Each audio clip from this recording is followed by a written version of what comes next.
baba riche, peuple souffrir. Mais dans l'élection, dans l'état de droit. C'est ce que nous ne voulons pas. Le président parlait de l'état de droit. Toko ya pena na média boye, non Fatibe. Oh Kamerebe, non.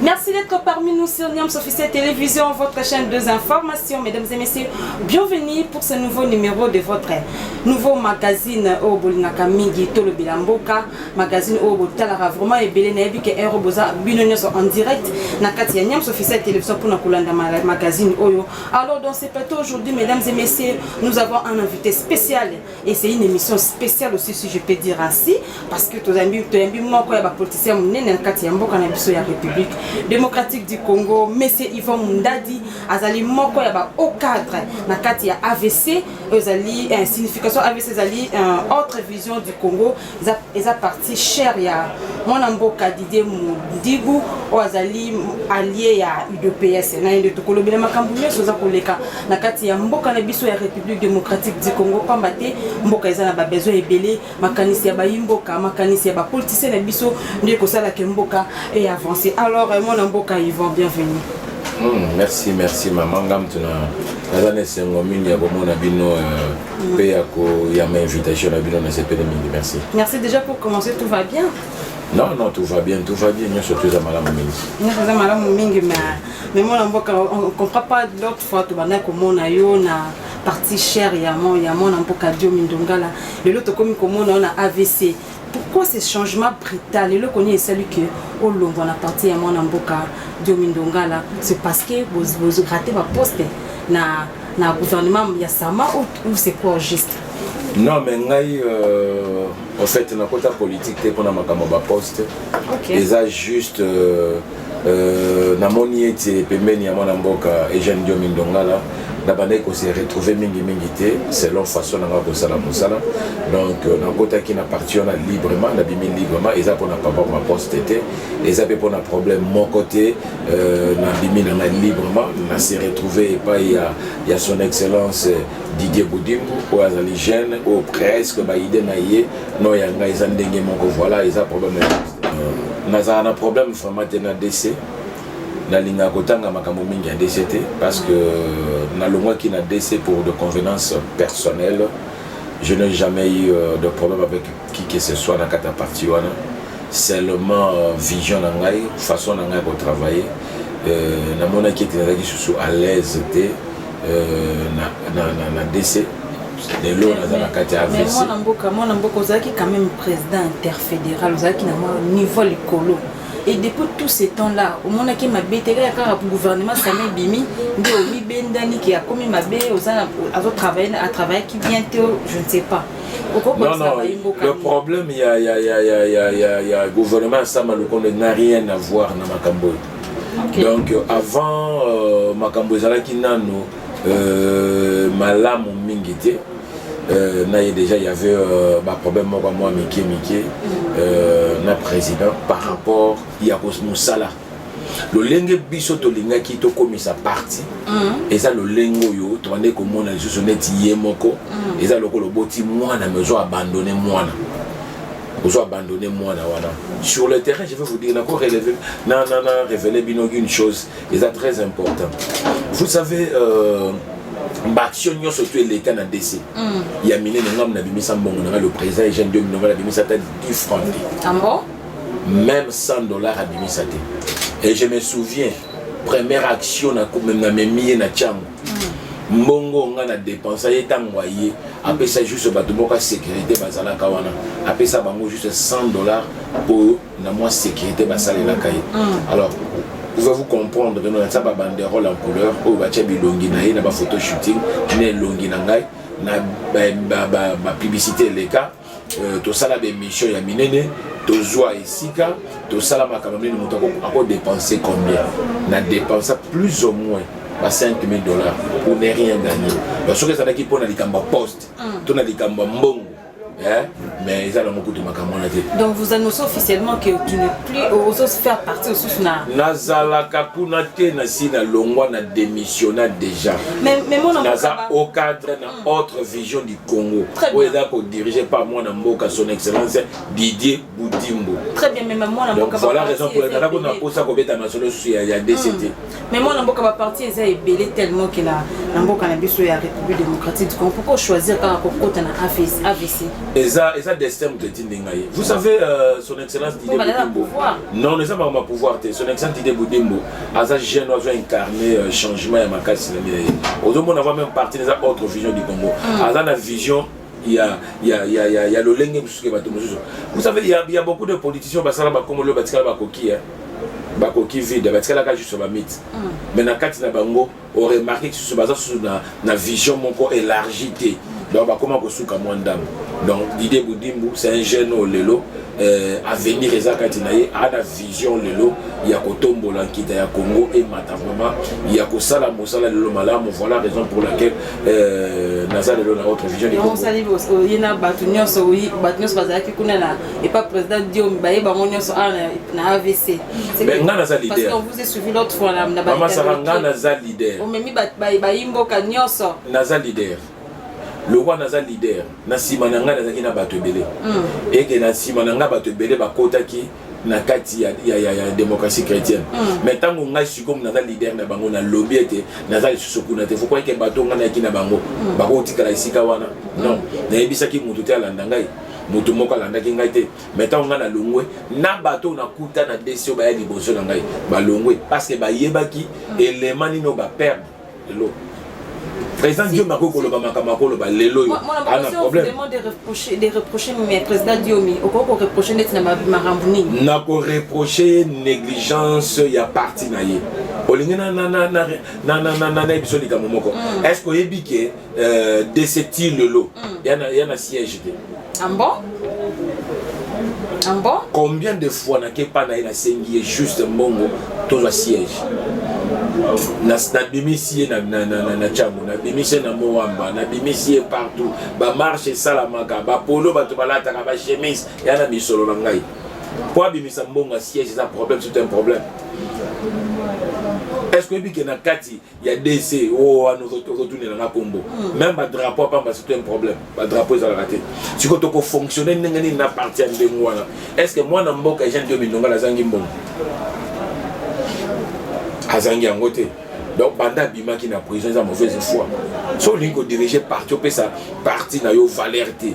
O tchaba kado bazana kata parti à l'est. So to kofanda pona nini. Pona ki makamona mingi.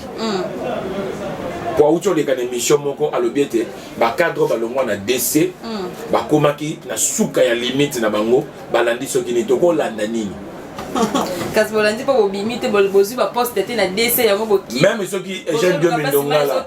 Maman Sarah ceux qui jeune 2000 ndongala bima ki to ngato gagner loko moko te. Oh comment ça? Mais pour yebite to ngato gagner loko moko te biso moto vani na jeune 2000 ndongala to yebiye.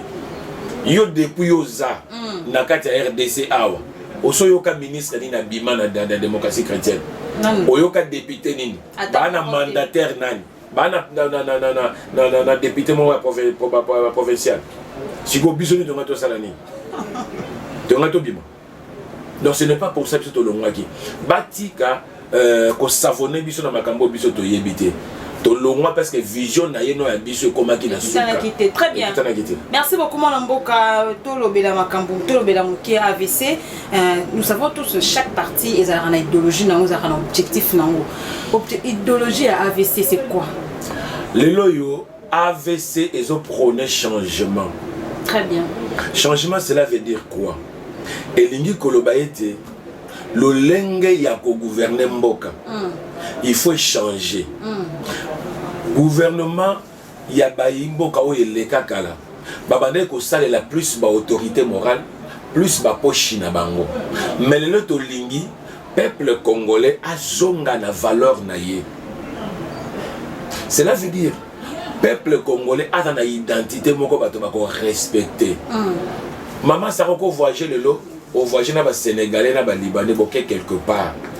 bazwa passeport na bango batali balekisi mais ya yo congolais il faut battre baba na kotalo ne longiti na makolo ndie moto moko yibi alors qu'on a visa na yo parce que tu perds déjà identité na biso. Exact. Voilà la raison pour laquelle l'AVC toza sima mwana mboka son excellence le président de la République, le garant de la nation Antoine Félix Tshisekedi Tshilombo oyo lelo ba vérité belé ba secret belé bo bande ko yebate lelo e bimi na polele parce que gouvernance et vanda malamu. Donc na kati ya AVC tozo premier changement, autre façon il y a pour gouverner, autre façon il y a pour mona Congo ya lobby. Congo ezalaka Congo ya ba critique te mais Congo ezala Congo bato bavandi bazolo ba keno mboka wana ko ezwi émergence moko ya niveau mosusu. Très bien. Merci beaucoup. Je rappelle à nos téléspectateurs que nous sommes avec Mwana Mboka Yvon Mundadi azali au cadre na AVC parti cher ya Monsieur Didier Mundibou na ende tozo le blanc comme ça avec les kanakati ya mboka na biso ya République démocratique du Congo. Je sais que vous êtes en direct il y a Niams officiel télévision. Alors Mwana Mboka, tout le monde est le président de la République à lobby qui essaie de développer de la mafia, c'est un sujet qui fait débat pour le moment. Il essaie de développer de la mafia na kati ya institution na biso pe na kati ya armée. Opinion de cause à l'année par rapport à Maloba président de la République. En fait nazane sengo mingi pona komona ete lelo ba point surtout o ezindisa mboka na biso eza na mesa ya mokonzi ya mboka bimi na monoko ne moko na yoki bandeko mosusu basali ba déclaration pe banalise na bango koloba ete président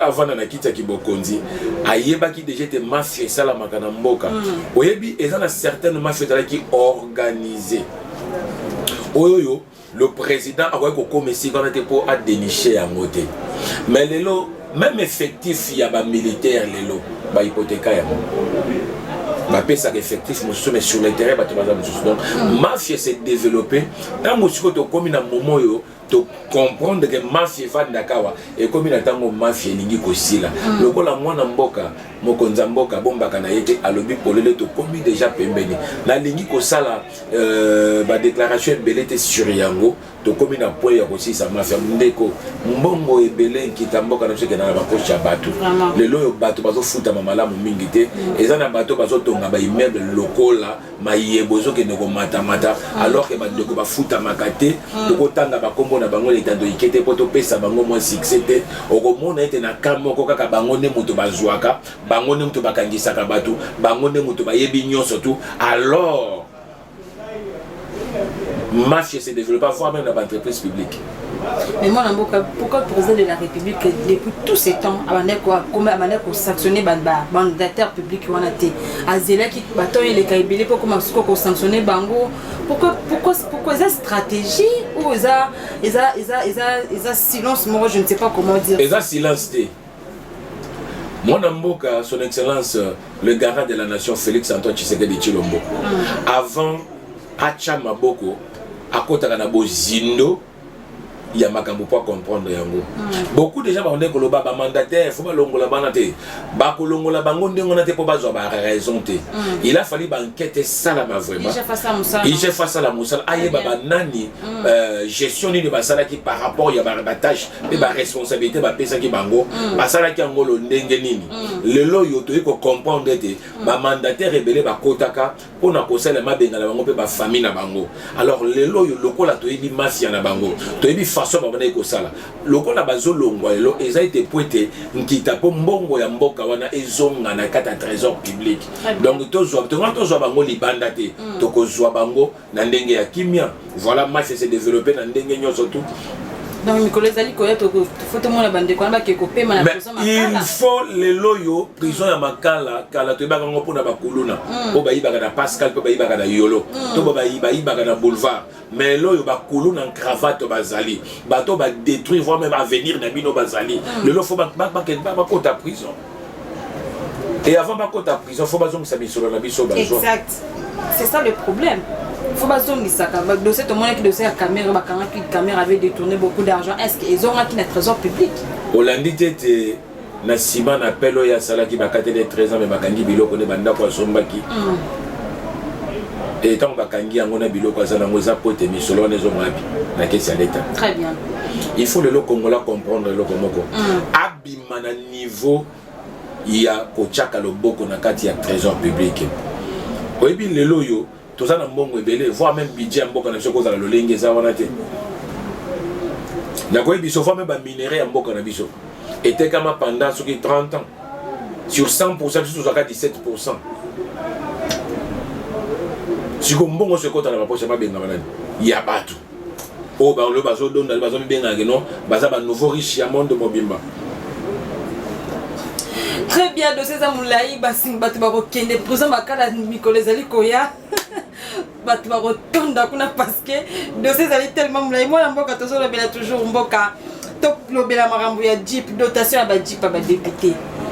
Et créer débat président de la République comment couper ça va député ba jeep pendant que les populations allaient souffrir ba classe à malonga ezate bande ko bazo sala bazo futa batu bien té dollar toujours en commentaire social ma bemakas mais président de la République a bimi simbongo belé pour couper ça va député ba jeep toyoka soni soki bato ba koti na bozindo ko yeba makambo ebele té faut ba yoka ka soni lelo ba député wana bazo sala mosala lo ba loi oyo bazo voter lelo réforme bazo sala lelo eza pona biso est-ce que ebi été lelo mboka ezalaka na ba don na makambo so esalamaka tozo mona pasi pona nini soki batu ya onatra to batu ya DGDA basombi 500 jeep na bango pour eya esala mosala lelo eza mabeka ka soki président a doté to gouvernement et doté ba député ba jeep. Est-ce que va dire pour doter va député ça y a fait? C'est ça le problème mes amis. C'est ça. Ba yé ba ka été ba dire pour kendaka et pas ya bana mboka na kati hémicycle on a ba kata ka bango ba mbongo na bango na suka. Pour que négocier ma côté zali. Mais ba yé boka ba so comprendre bango malamu mingi te faut. Mais pourquoi le lo ba ko comprendre bango malamu mingi te? Le président honoraire a doté combien de fois ba dit?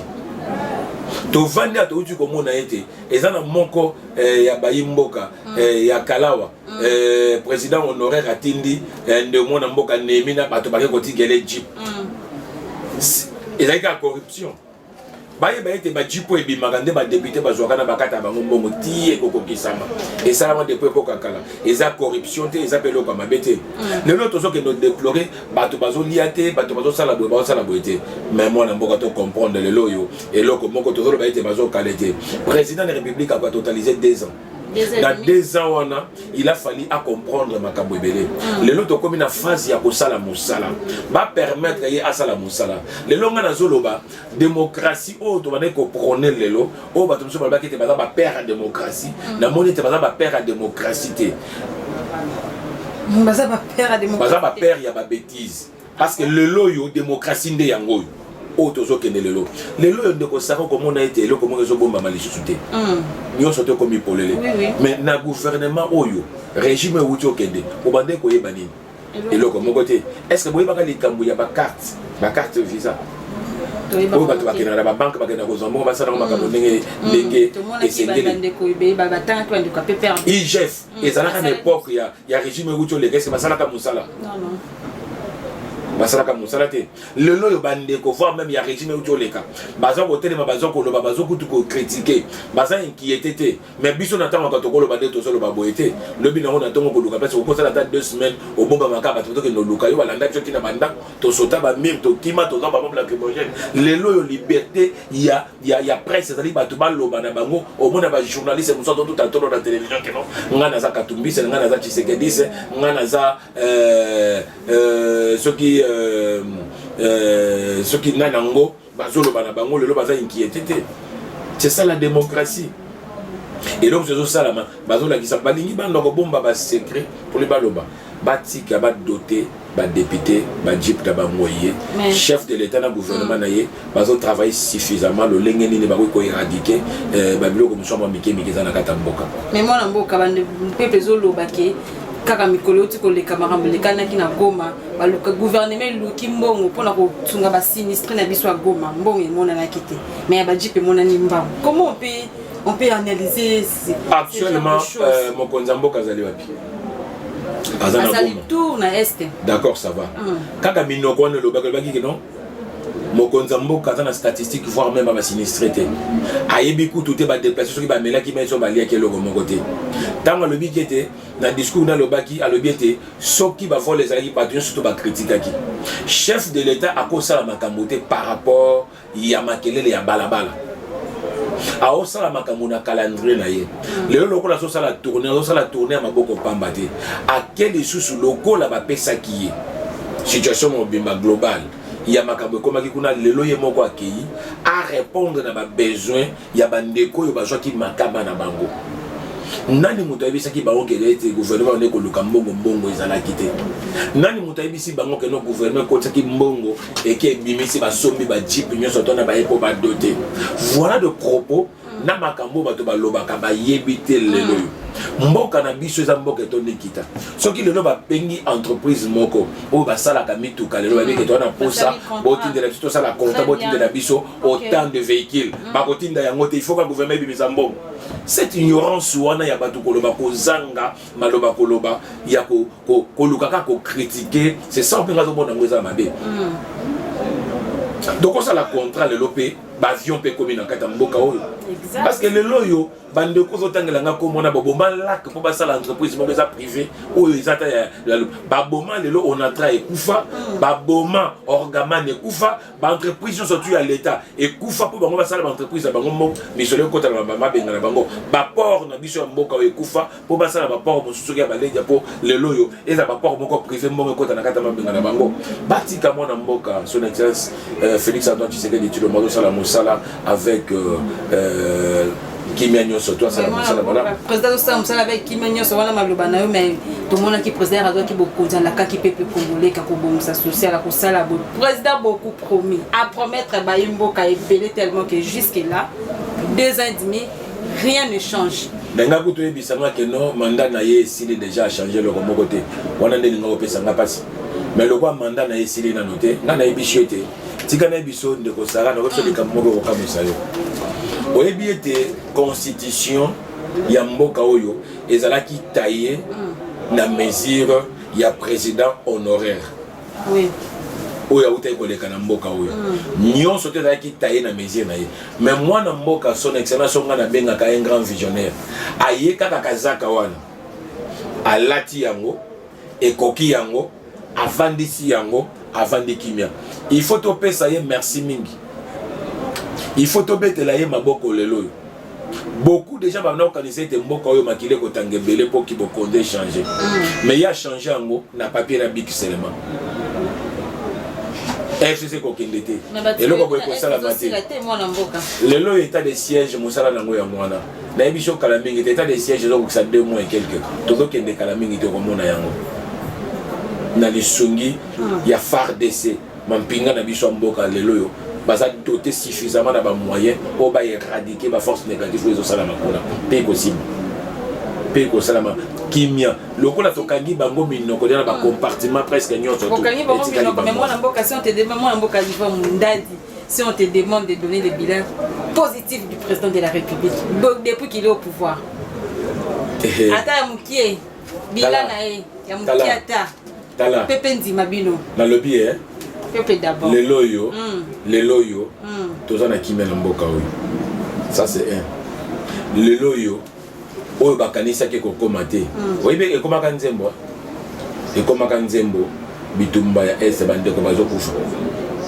nakozongeza nsima mwa moke mpona yebisa yo likambo ya rétro commission ya Vital Kamerhe ya 15 millions oyebi ete na bana mboka ebele toyeba kombo batambolaka ntina balabala mais lelo oyo ntango bakangi Vital Kamerhe aza na prison komi acharnement batika Vital Kamerhe aza innocent mwana bato bakangi ye eya makambo na bango ozo comprendre eza façon na biso bilan ya mokonza mboka eza vraiment négatif eza positif na kati ya mboka oyo ti asilisa kenkena na ye tokomona makambo ebele ekochanger et tozomona makambo ebele mpe so changer nango déjà mpe kimi ezokende kota na mboka. Est-ce qu'il y aura élection en 2023? mwana mboka Félix Antoine Tshisekedi Tshilombo aza na posa koboyikote te to aza na posa ya glissement te eza moko ya makambo ya sepelaka na yango te parce que lelo mpe na kati ya terrain lelo biso balia idps ozomona te soki totya libaya na nani Martin Fayulu baza oyebi pousser nga pona oyebi ke nzambe za malamu bayimboka bazali ebele oyebi mama Sarah oyebi ke nzambe za malamu nzambe za malamu mingi soki apesaka biso ba président lokola mutu kombo otangi wana mais tonga to nobeta ba conseil mais par exemple musicien to benda ba conseil na mboka pa non même pas ezaki parce que dans la campagne c'est normal. Ouais, on est pour ça, on va s'intéresser à la campagne. Ouais, on va mettre le bogo pour y avoir dans la campagne. Mesdames et messieurs, comprenez que c'est l'ambiance de l'émission. On est en campagne. On est à la album. Fala ça déjà l'album naïe. Face à l'album naïe. Moi je vous dis que non Nzambaye Baki. Tout le président Marc on a même Makambo changer. Il est tellement un grand dictateur. Oh le lolé Moussou Makambo belé. Même Makambo président de la République topé ça y est. Longonya mingi. Même le loyo bande comme Moussou Yanga Moussou la peine inquiété. A osala Makambo au fingi même au lobby. Mais ce que ça là qui est au totanga comme moi. Mais ba proche belé à Kabila ba sous mboko de même Kabila et moko. Des aspects nga ko tsamboka na biso na bozinde belé. Ko kamba mboka fo kamba mboka na ba te moka mamboka na bwanya pe mayele mokonza mboka ayokaka mingi mokonza mboka aliaka pe nyama litoyi moko te très bien de père que nolia nyama monstre osoki litoyi moko il faut ayokaka mingi azana kimia bazabana bana ebele bakoboya balobi de n'importe quoi lelo il faut sunga bango mais de l'autre côté na kamusone ezalaka ndenge wana te même bino bajournaliste soki okepa na ye otuni mpina moko boye azogangelo na kati ya plateau ndiki oza mwana na ye soki aye na président ndenge wana me mboka oyo nasi bato ebele bakozonga deja bamboka bakima mboko mais lelo omoni baexile nyonso to baza bazotambola bango calmement moto azoloba na ye aza ne librement aloba oyo asepeli oloba eza moka bareforme. Je ne suis pas partant na loi wana. Donc eza moko ya ba loi oyo ngai na soutenaka na ngai yango te. Le temps n'est pas tant faut mes amalamu mingi te poto ke nokota na makambo wana tant faut mes amalamu mingi te lor eza loi moko eza nango mabete mais moment oyo eza na moment wana te moment toza na posa ete tosanga na kata mboka toza na bomoko toza na posa bandeko nyonso tu wana abotama de père étranger to de mère étranger eza pe na bato mosusu ya ndenge wana pe basali misala malamu na kata mboka na biso mais eloko moko pe loi echanyeni kozala mo malamu moke na kote moko seulement eza ete omoni lelo na régime uti koleka bandeko banda balaki censé ya kotongawa mingi batongi na mboka nso batongi libanda po makambo ezaki donc autre part eza pe mabete mais eza no moment te tokoloba na makambo na pour le moment te. Très bien.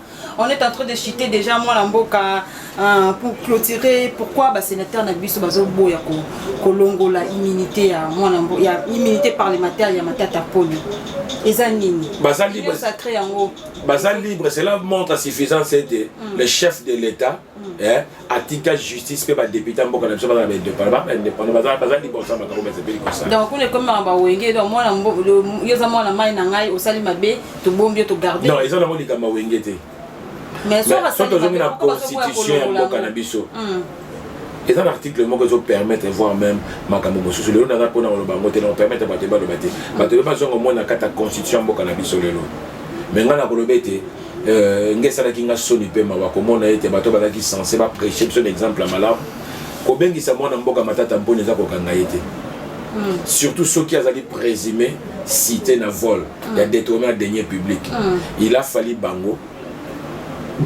balongo les militaires na yé bakende basambisa ye mais bazala derrière ye balanda ndeni bakosambisa ye soka za coupable te lenga batika ye mais soka za impliqué ba okanga ye mais ko boya wana eliko lo batiko ba la vérité déjà image na ye est déjà sali parce que tant akitaka na aéroport awa andanga ka makasi na ko répondre na justice mboka na ngai mais soka ko répondre na justice mboka na yo il a fallu ça la nini il a fallu okende o répondre na justice mboka na yo mais ce comme ya ko kima on a de comprendre qu'il y a quelque chose où ils en a quatre ya makambo wana donc c'est le comme ya malamu mingi te ba sénateur ou ba chambre moko oyo ya ba sage il fallait qu'il va prêcher biso na sagesse na intelligence nzamba dota mango mais ba uti osala ba démontrer une fois de plus que était l'air mosusu chambre wana to ko senga pe to marcher to sala ba motion était na mboka na biso ba longola chambre ya ba sénat existe to ce kana biso kaka na ta parlement ya pamba. Très bien, merci beaucoup Mboka Yvan Mundadi, tu as commis vraiment la souka ya émission na biso. Quels sont vos souhaits par rapport à président de la République par rapport à Mboka na biso ndenga za ko tambusa yango. Souhaits ko zala nini ya malamu vraiment pour Mboka o. Nazo senga na ba Mboka lelo yo banguna baokota mingi parce que toza divisé monoko na biso toyebi kolobaka lokola ba perroquet mais to apportaka ba solution te to certaines réformes te tozo senga tozala derrière mokonzi ya mboka son excellence Antoine Félix Tshisekedi Tshilombo aza mwana mboka oyo toyebi ndako na bango toyebi adresse aza mwana mboka oyo soko okei ayambaka mpe ayokaka bato na place ya kofinga na place ya koloba bazokota kaka esika na nkita mboka na biso ekei mingi akoza makambo wana me tosangana na mesa moko kibokonzi etikalaka seko te lelo eza Félix lobi ekozala yo soki lelo yo olingi kotia bakroke en jambe to babaton na roue ya Félix pendant kekena na ye akei yo mpo ye totie yo babaton ti yo okei mosusu mpa ye lobi batie babaton tokotonga RDC mokolo nini tovanda na mesa totonga mboka na biso toyokana malamu. Très bien, merci beaucoup mon Mboka d'avoir répondu à toutes nos questions. Nous sommes vraiment arrivés pratiquement à la fin de cette émission. Un grand merci à la grande équipe de Niams Officiel Télévision et merci beaucoup à vous mon Mboka de le mopesi biso so sungonga. Malko zaki na musala to yeko. Merci. Merci. Katayo, moi mon mané ko ça na bureau en tout cas merci beaucoup. Merci beaucoup à Emmanuel Chika avec la caméra. Merci à vous tous, à maman Régine Sambi. Merci à JC Mombe, notre manager. Merci beaucoup. On se retrouve très prochainement. Moi, j'ai toujours dit que le Congo ne sera jamais déstabilisé. D'ici là, portez-vous bien. Au revoir.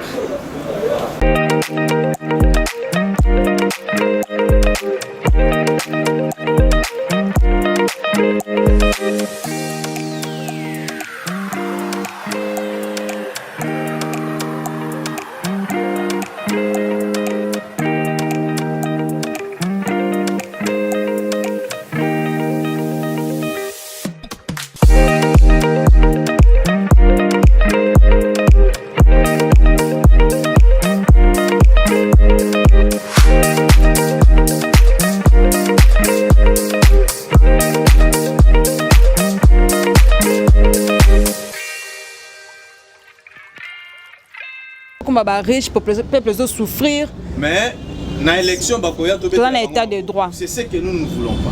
Le président parlait de l'état de droit. Toko ya pena na média boye, non Fatibe. Oh, Kamerebe, non.